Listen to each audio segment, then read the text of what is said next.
जय हिंद साथियों, स्वागत है आपका प्राथमिक एजुकेशन पर।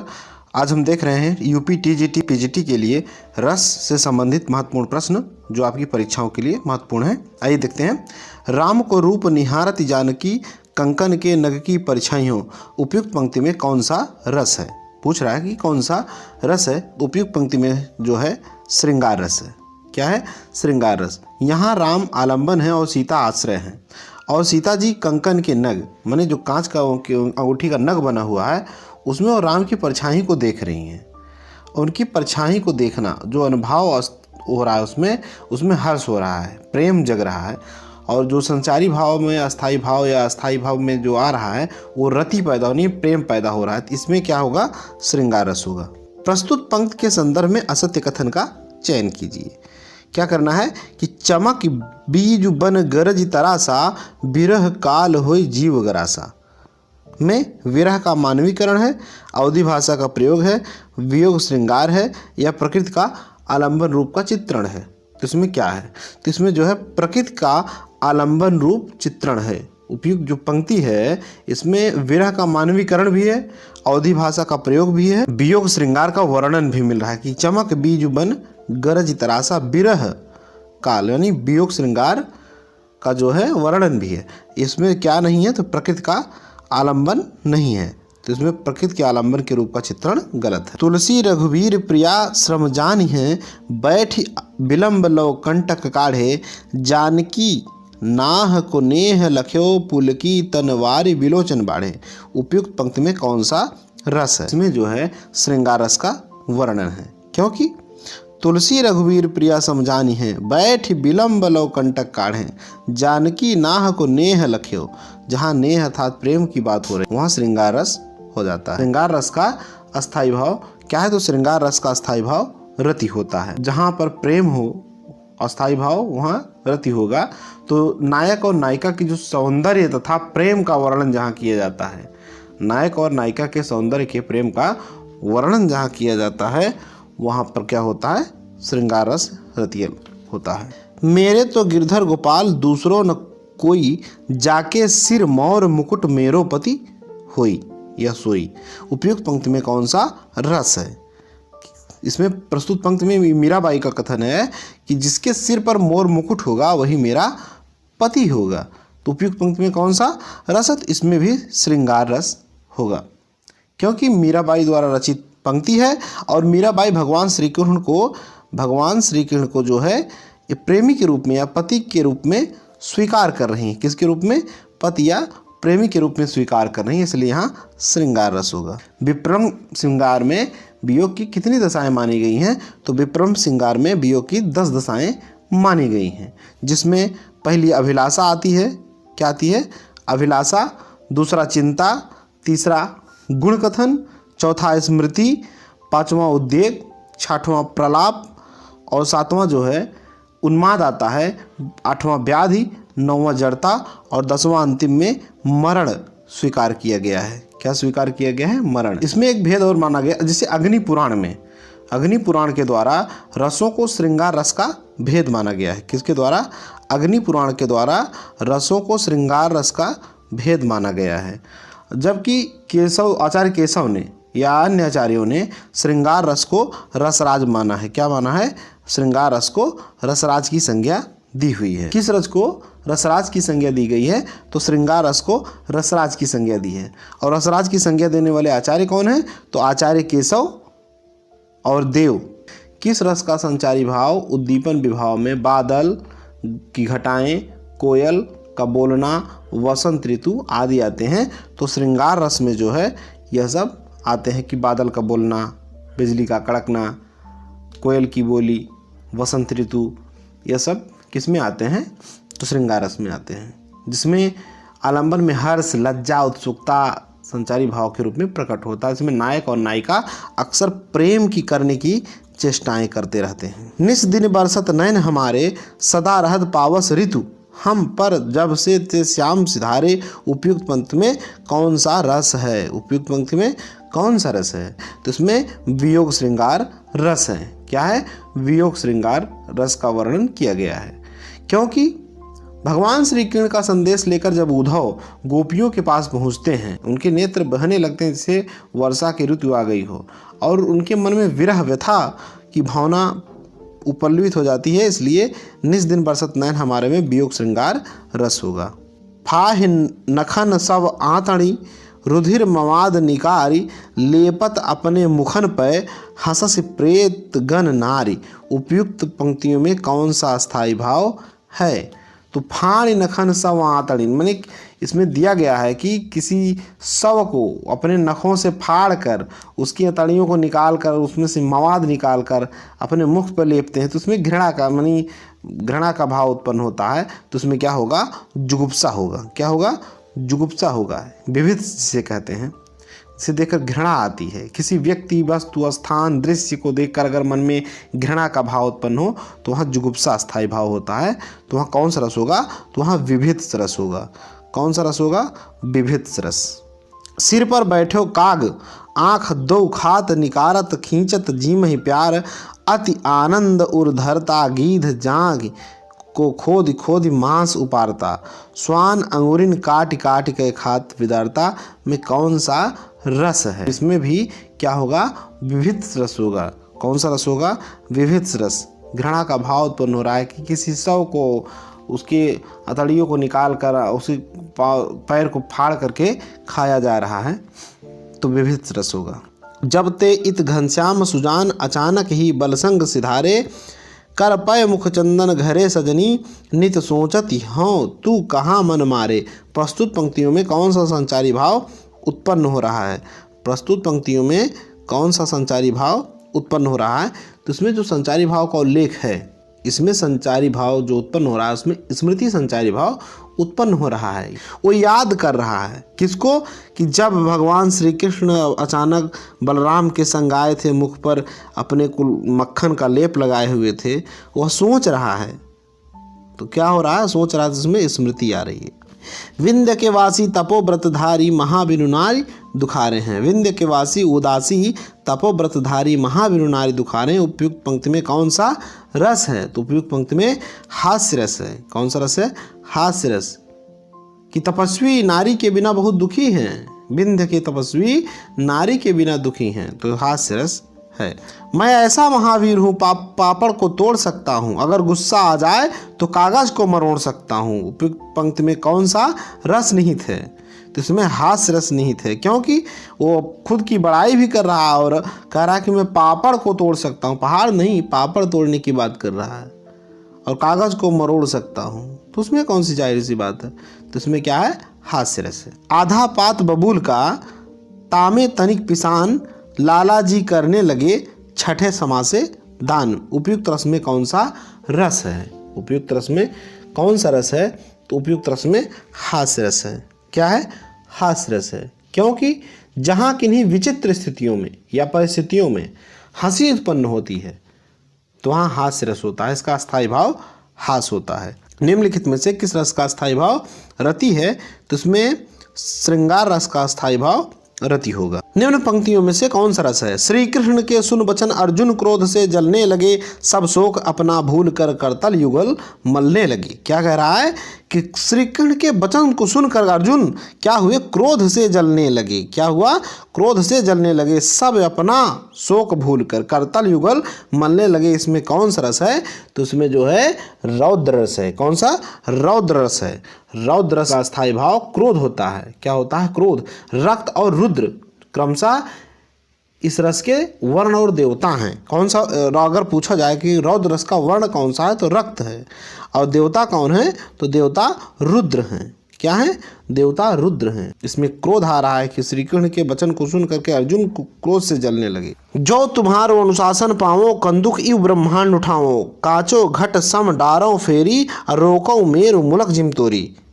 प्रस्तुत पंक्तियां बालकांड से उल्लिखित की गई हैं और लक्ष्मण जी को यहाँ क्रोध आ रहा है। जब माता सीता के स्वयंवर में लक्ष्मण और राम जी गए हुए हैं और जनक की निराशा पर उन्हें बात पर उनको क्रोध आता है, और क्रोध जहाँ आ जाए कि तुम्हारे अनुसार आप से स्वामी, मैं आपके अनुशासन को पाते ही मैं आपका आदेश पाते ही इस ब्रह्मांड को, समस्त पृथ्वी लोक को अपने हाथों में गेंद की तरह उठा लूं। तो क्रोध के मारे वो कह रहे हैं, तो उसमें कौन सा रस है? रौद्र रस है। जहाँ क्रोध उत्पन्न हो, रौद्र रस का स्थायी भाव क्या होता है? क्रोध। और जहाँ क्रोध उत्पन्न हो वहाँ रौद्र रस होता है। राग है कि रूप है कि रस है कि जस है कि तन है कि मन है कि प्राण है कि प्यारी है, उपयुक्त पंक्ति में कौन सा रस है? राग है कि रूप है कि रस है कि जस है, तन है कि मन है कि प्राण है कि प्यारी है, उपयुक्त पंक्ति में कौन सा रस है? तो उपयुक्त पंक्ति में अद्भुत रस है। क्या है? अद्भुत रस है। जहाँ सुनी सुनाई बातों या सुनी अनसुनी बातें स्थान या किसी आश्चर्यचकित या आश्चर्यजनक चित्र को देखकर मन में विस्मय पैदा हो, क्या हो? मन में विस्मय पैदा हो, वहाँ क्या होता है? अद्भुत रस होता है। अखिल भुवन चर अचर जग हरिमुख लखमात, चकित भई गदगद वचन विकसित दृग पुलकात में कौन सा रस निहित है? उपयुक्त पंक्ति में कौन सा रस निहित है? तो उपयुक्त पंक्ति में अद्भुत रस निहित है। कैसे? कि अद्भुत रस का जो परिपाक होता है, अद्भुत रस का जो स्थायी भाव होता है वो विस्मय होता है। यहाँ आलम्बन जो भाव है आश्चर्यजनक की बातें दिखा रहा है, अलौकिक व्यक्ति की बात कर रहा है, तो यहाँ क्या होगा? अद्भुत रस होगा। निम्नलिखित में से कौन सा सुमेलित नहीं है? निम्न में से कौन सा सुमेलित नहीं है? शांत रस का स्थायी भाव निर्वेद है, रौद्र रस का स्थायी भाव उत्साह है, श्रृंगार रस का स्थायी भाव रति है, विभिन्न रस का स्थायी भाव जुगुप्सा है। तो उसमें कौन सा सही नहीं है? तो इसमें जो सही नहीं है वह रौद्र रस है। क्या है? रौद्र रस। यहाँ देखते हैं अगर, तो रौद्र रस का स्थायी भाव क्या होता है? रौद्र रस का स्थायी भाव क्रोध होता है। क्या होता है? क्रोध। केशव कहिने जाय का कहिए, देखव तव रचना विचित्र अति समुझ मानहि मन रहिए, उपयुक्त पंक्ति में कौन सा रस है? क्या है? उपयुक्त पंक्ति में कौन सा रस है? तो उपयुक्त पंक्ति अद्भुत रस है। क्या है? अद्भुत रस है, क्योंकि यहाँ अलौकिक बात हो रही है, कौतूहल की बात हो रही है, यहाँ विस्मय पैदा हो रहा है। समरस थे जड़ या चेतन, सुंदर साकार बना था, चेतना एक विलसती आनंद अखंड घना था, उपयुक्त पंक्ति में कौन सा रस है? उपयुक्त पंक्ति में कौन सा रस है? तो उपयुक्त पंक्ति में शांत रस है। क्या है? शांत रस। यहाँ मन में संयम, शांति या वैराग्य की बात हो रही है। यहाँ वैराग्य जागृत करने वालों के प्रसंगों का चित्रण किया जा रहा है। तो जहाँ वैराग्य की बात हो, शांति की बात हो, वहाँ शांत रस होता है। शांत रस का स्थायी भाव क्या होता है? निर्वेद होता है। जन्म मरण के भय से या वैराग्य तत्वों से या शास्त्रार्थ आदि के चिंतन से उत्पन्न होने वाले रस का क्या नाम है? तो रस का नाम है शांत रस। क्योंकि बताया गया कि जिसे देखकर मन में वैराग्य तत्वों की उत्पत्ति हो या शास्त्रार्थ के चिंतन से उत्पन्न होता हो, वहाँ शांत रस होता है। निम्नलिखित काव्य पंक्तियों में निहित रस की पहचान कीजिए। प्रच्छन्न रोग है प्रकट भोग, संयोग मात्र भावी वियोग, हा लोभ मोह में लीन लोग, भूले हैं अपना अपरिणाम, ओ क्षण भंगुर भव राम राम। उपयुक्त पंक्ति में कौन सा रस है? तो उपयुक्त पंक्ति में शांत रस है। दुख ही जीवन की कथा रही, क्या कहूँ जो आज नहीं कही, उपयुक्त पंक्ति में कौन सा रस है? दुख ही जीवन की कथा रही, इसमें करुण रस है। क्या है? करुण रस है। प्रस्तुत पंक्तियाँ सूर्यकांत त्रिपाठी निराला जी की लिखी हुई हैं और उन्होंने अपनी पुत्री सरोज की स्मृति में सरोज स्मृति लिखा और उसके वियोग में लिखा कि दुख ही जीवन की कथा रही, क्या कहूँ आज जो कही नहीं। कि अभी तो मुकुट बंधा था माथ, हुए ही कल हल्दी के हाथ, खुले भी ना थे लाज के बोल, खिले थे चुंबन शून्य कपोल, हाय रुक गया यही संसार, बना सिंदूर अनल अंगार, वात हाथ लतिका वह सुकुमार, पड़ी है छिन्न धार। इसमें कौन सा रस है? तो उपयुक्त जो पंक्ति है यह दुखद घटना का प्रसंग कर रही है, जिसमें किसी के सुहाग के लुट जाने की बात है। तो यहाँ कौन सा है? करुण रस होगा। जहाँ दुख प्रकट हो, क्या हो? दुख प्रकट हो, वहाँ करुण रस। जैसे नवविवाहिता है और उसके प्रीतम का विवाह हुआ है, अभी काल कवलित जीवन शुरू होने वाला है, और वहाँ नायिका का जो पति है वह स्वर्गवासी हो जाता है, तो यहाँ जो संचारी भाव प्रकट हो रहा करुण रस में, तो यहाँ करुण रस होगा। मन की उत्पत्त वेदना मन में ही बहती थी, चुप रहकर अंतर मन में कुछ मौन व्यथा कहती थी। दुर्गम पथ पर चलने का वो संबल छूट गया था, अविचल अविकल वह प्राणी भीतर से टूट गया था। उपयुक्त पंक्ति में कौन सा रस अभिव्यंजित हो रहा है?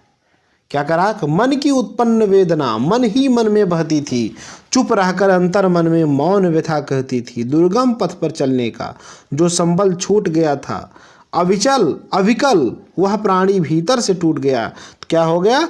भीतर से टूट गया है। मन की वेदना मन में ही बह रही है। तो यहाँ कौन सा? तो यहाँ करुण रस होगा। क्या होगा? करुण रस होगा, क्योंकि यहाँ करुण भाव उत्पन्न हो रहा है। और महाकवि भवभूत ने करुण रस को एकमात्र रस माना है। और उत्तर रामचरितम तथा मालती माधव में जो इनके रचित ग्रंथ हैं, इन्होंने उसमें करुण रस को ही महत्वपूर्ण माना है। करुण रस को एकमात्र रस किसने माना है? करुण रस को एकमात्र रस किसने माना है? तो महाकवि भवभूत ने करुण रस को एकमात्र रस माना है। और उत्तर रामचरितम तथा मालती माधव नाटक में जो इनके ग्रंथ हैं, इन्होंने उसको करुण रस प्रधान ही लिखा है। निम्न पंक्तियों में किस रस का निरूपण हुआ है? निम्न पंक्तियों में किस रस का निरूपण हुआ है? एक ओर अजगर ही लखी, एक ओर मृगराय, बिकल बटोही बीच में परछो मूर्छा खा। एक ओर अजगर है और दूसरी ओर शेर है, बीच में बटोही माने राहगीर फंसा हुआ है, और यह देखकर डर के मारे वह मूर्छित हो जाता है। किसके मारे? डर के मारे। तो यहाँ भयानक रस है। क्या है? भयानक रस है, क्योंकि उसको डर पैदा हो रहा है। जसोदा हरिपालने झुलावें, हलरावें दुलरावें मल्हावें, जाई सोई कछु गावें। उपयुक्त पंक्ति में कौन सा रस है? तो जसोदा भगवान श्री कृष्ण को पालने में झुला रही हैं, हिला रही हैं, दुलरा रही हैं, गाना गा रही हैं। तो यहाँ माता अपने पुत्र के प्रति क्या हो रही है? वात्सल्य को प्रकट कर रही है। तो यहाँ वात्सल्य रस होगा। प्रेम कर रही है बच्चे से, तो क्या होगा? वात्सल्य रस होगा। भगवान श्री कृष्ण की जो शिशु क्रीड़ा का आनंद ले रही हैं, उसमें वात्सल्य पैदा हो रहा है, बच्चे के प्रति स्नेह उत्पन्न हो रहा है। जहाँ स्नेह उत्पन्न हो वहाँ वात्सल्य रस होता है। सोहत कर नवनीत लिए, घुटरन चलत रेणु तन मंडित, मुख दधिके लेप लिए। सोहत कर नवनीत लिए, घुटरन चलत। भगवान श्री कृष्ण नवनीत माने मक्खन को हाथ में लिए हुए, घुटुरन माने घुटनों के बल चल रहे हैं। रेणुतन मंडित, शरीर पर मिट्टी का लेप लगाए हुए हैं, और मुख में दही का लेप माने दही का लेप लगाए हुए हैं, और इस अवस्था में वह घुटनों के बल चलते चले आ रहे हैं। तो भगवान श्री कृष्ण के इस बालक के रूप को देखकर जो भी देख रहा है, उसके मन में प्रेम उत्पन्न हो रहा है, वात्सल्य उत्पन्न हो रहा है। तो यहाँ कौन सा रस होगा? तो वात्सल्य रस होगा। मेरी भव बाधा हरो, राधा नागर सोए, जा तन की झाई पर श्याम हरित दुति होए। उपयुक्त पंक्ति में कौन सा रस है? तो उपयुक्त पंक्ति में भक्ति रस है, क्योंकि बिहारी मूलतः श्रृंगारी कवि हैं, और बिहारी जी ने इसकी रचना की हुई, इस पंक्ति की रचना की हुई है कि मेरी भव बाधा हरो, राधा नागर सोए, जा तन की झाई पर श्याम हरित दुति होए। तो इसमें राधा जी से आराधना की जा रही, इसमें राधा जी से आराधना की जा रही है, उनसे विनती की जा रही है कि हे राधा जी, मेरी जो समस्त बाधाएं हैं उसको आप हरिए। तो एक भक्त की नजरिए से देखी जा रही, तो यहाँ भक्ति रस होगा। पायो जी मैंने राम रतन धन पायो, वस्तु अमोलक दी मेरे सतगुरु कृपा कर अपनायो। पायो जी मैंने राम रतन धन पायो, पंक्ति में कौन सा रस है? तो यह पंक्तियां मीराबाई द्वारा रचित हैं, और मीराबाई भक्ति की कवि, उसमें भक्ति रस होगा। मीराबाई द्वारा रचित पंक्तियों में कौन सा रस? भक्ति रस। कहा कैकेयी न सक्रोध, दूर हट दूरी अरि निर्योधा। उपयुक्त पंक्ति में कौन सा रस है? कहा कैकेयी न सक्रोध, दूर हट दूरी अरि निर्बोधा में कौन सा रस है? तो इसमें रौद्र रस है। क्या है? रौद्र रस। इसमें मैथिली शरण गुप्त द्वारा रचित यह रचना साकेत नामक ग्रंथ से द्वितीय सर्ग से ली गई है। इसमें कैकेयी दूर हटने की बात कर रही हैं, गुस्से में हैं, तो जहाँ गुस्सा हो, क्रोध हो, वहाँ रौद्र रस होता है, और रौद्र रस का स्थायी भाव क्या है? क्रोध है। वीडियो अच्छा लगा हो तो चैनल को लाइक, सब्सक्राइब एवं शेयर ज़रूर करिएगा। मिलते हैं अगली वीडियो में, तब तक के लिए जय हिंद।